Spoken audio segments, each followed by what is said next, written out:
As the collations of the results of the Presidential and National Assembly elections continue, some have expressed satisfaction and others discontent, as we just discussed. And while these mixed reactions continue, some stakeholders look on, waiting for what becomes each candidate eventually. Joining us now, Dr. Chike Okogwu, who is a disability advocate and leadership expert, who joins us now to discuss the rights of the physically challenged in the exercise. Good to have you on the show, sir, and thank you so much for joining us. So, in fact, we'll just jump right in.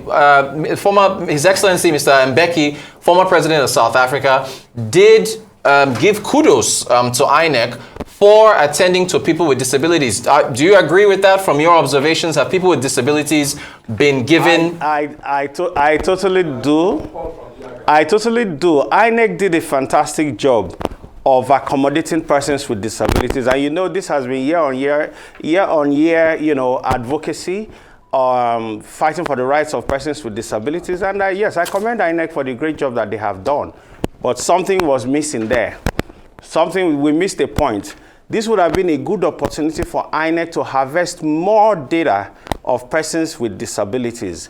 There was a form EC004 or something that they were supposed to give us to record persons with disabilities and vulnerable persons that were on the queue. But we missed that point because a lot of the presiding officers didn't have that form. So next, in 2 weeks' time, when we go for the Gubas, I call on INEC to please ensure that they harvest more data to know the numbers of persons with disabilities that are participating in these elections when it comes to voting. But great job, INEC. Well, thank you, Dr. Okogwu.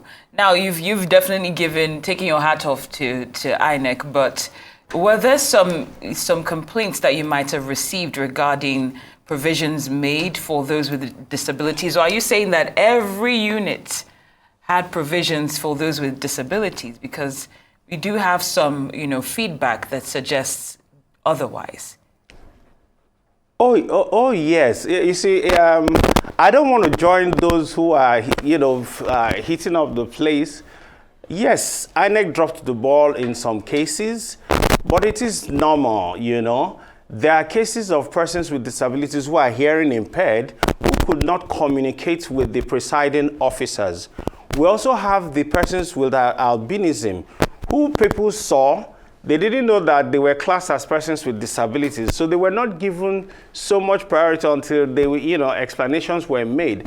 But over and over, it's a work in progress. So I think as we go on, but I commend INEC again for the sensitization, because on getting to the line, you see Nigerians, they respond well, they accommodate you, they give you priority.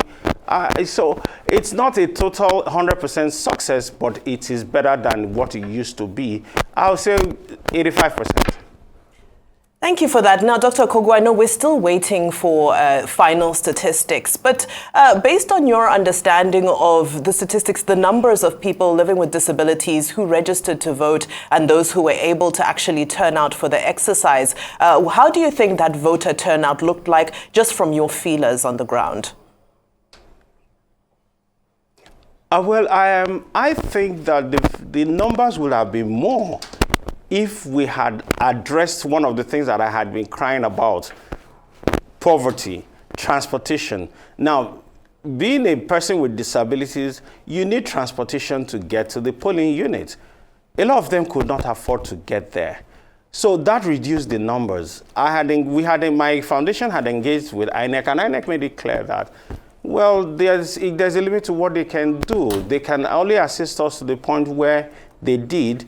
So one of the things that dropped the numbers of persons with disabilities, and again, please, my point of correction, we are persons with disabilities, not persons living with disabilities.